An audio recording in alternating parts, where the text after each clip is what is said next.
kids, and I've never once baked with kids like in any of my videos or like really in real life at all.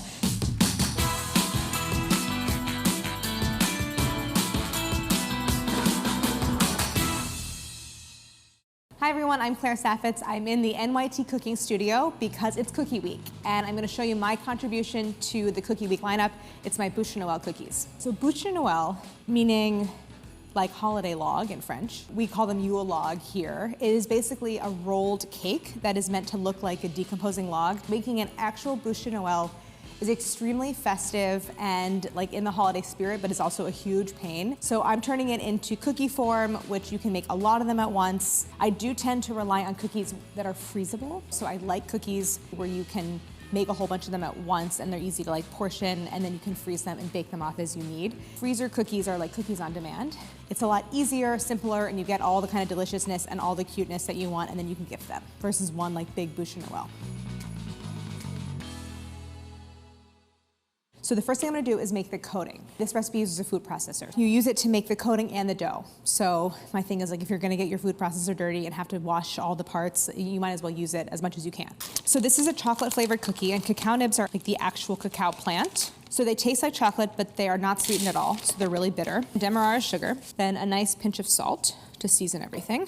So we're gonna grind this until it looks like very coarse sand. This is both textural and it's gonna add like a little sweetness and crunch, but it's also part of the look of the cookie.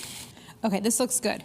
So I still have some slightly larger pieces of cacao nibs, but nothing bigger than like a piece of bulgur wheat. I don't know if that's descriptive for everyone, but I'm gonna transfer this out of the bowl. And now no need to clean out the bowl of the food processor, but we're gonna now use this exact same food processor to make the dough.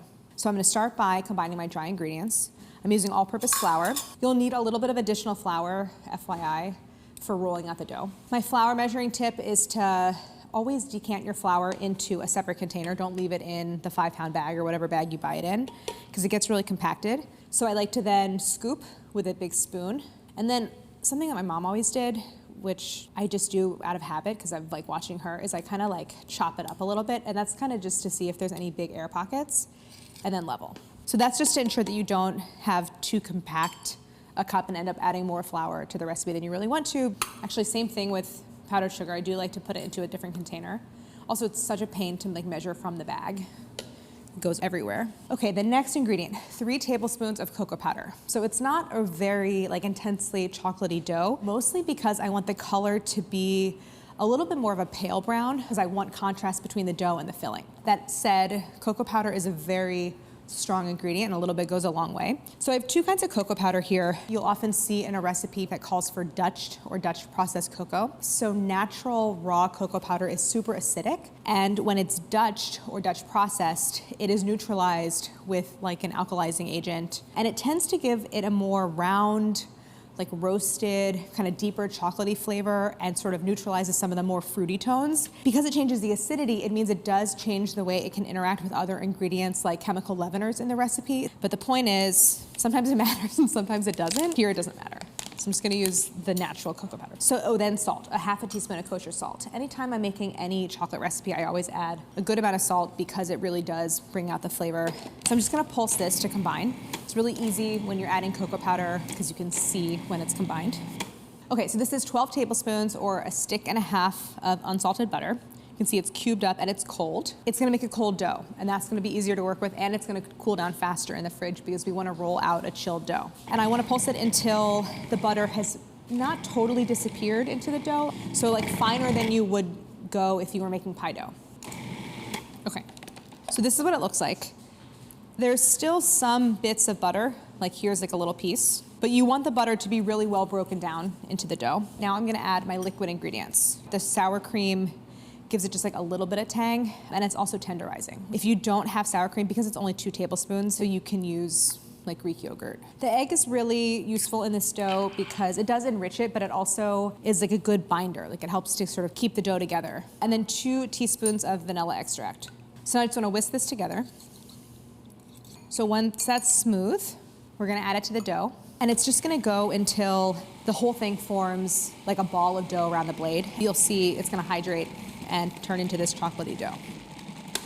All right, so now I'm done with the food processor, and we have our dough. Here it is. You see it's not a very dark color. It's sort of a pale-ish like moderate cocoa color. It's a nice stiff dough. It's not sticky at all. Makes it really easy to work with. Now I want to divide this into 3 equal portions. Of course you could eyeball this, but just for the sake of sort of the final cookies and how they look, it's better to weigh so you know you're being precise.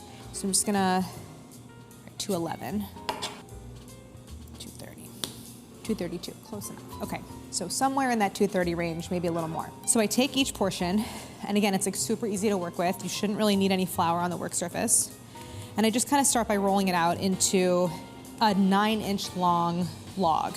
I would say that I use a ruler in the kitchen pretty often. I understand people that would think that that feels like excessively fussy, but it really is helpful. So just always good to have like a 50-cent plastic ruler in your crock of kitchen utensils. Okay, so now we're going to wrap them in plastic, and then you're just gonna use your hands, and I'm just gonna flatten it into the makings of a rectangle. One thing that I always think about is like the shape that the dough is in when it goes into the fridge is the shape that it's going to wanna be when you take it out and roll it. So now that I have this shape, I'm gonna use the plastic to wrap it. So you can see I'm kind of pressing out the air.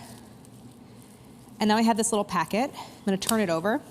So I take the rolling pin, and I just like to go over the dough lengthwise and crosswise. And this helps to not only even out the thickness, but it also helps to force the dough into all the edges and corners so that I'm making a really neat packet.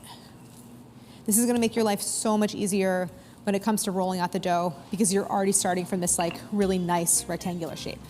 So these should chill for at least 1 hour in the fridge. While the dough is chilling is the perfect time to make our chocolate filling.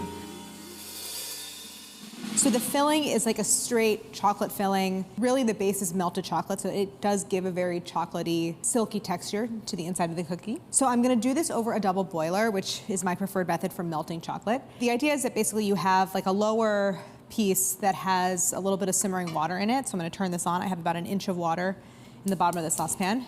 And then you set a heat-proof bowl over top. So that's what a double boiler is. And it's just a very gentle way to warm or heat or melt things. Semi-sweet chocolate, anywhere in like the 60 to 70% cacao range, I think is really nice. Then I have 6 tablespoons of unsalted butter, and I just wanna let all that melt together. And then it has 1 yolk in it, and then I'm reserving the white. That's really important because I do end up using that later. I do really appreciate recipes where I'm not left with random yolks or random egg whites at the end. So the yolk, it's sort of helping to stabilize the filling in a way that it's not going to like leak out. So this is basically melted. I have like the tiniest little bit of butter left. I am gonna leave the saucepan right there with the water in it. There's a chance that I might need to rewarm the filling ever so slightly to make it spreadable because it will thicken as it sits. So it kind of just depends on like the temperature of your kitchen and how fast you're working. I am sweetening it a little bit. I'm using powdered sugar again for that reason that like it dissolves really instantly. Then I'm gonna add a tablespoon of flour. It's also just there to kind of like fix everything and make sure that it sets as it bakes. So you can see it starts out very, very fluid, and that's mostly actually on account of the butter. And so we just wanna let this sit until the mixture thickens. It's gonna thicken as it cools. You can see it's already starting to thicken up a little bit. So this has actually been in the fridge overnight. You can see it's like nice and firm. I have a piece of parchment paper here. This is what I'm gonna use to roll out the dough. So I'm gonna start by giving it a little bit of flour, right on your parchment paper, and then a little extra flour on top. I'm gonna start by rolling this out. With anything that I'm rolling, I like to always give the dough some movement. So like after several passes with the rolling pin, I like to lift it up, make sure it's not sticking too badly. You can always give it a little more flour.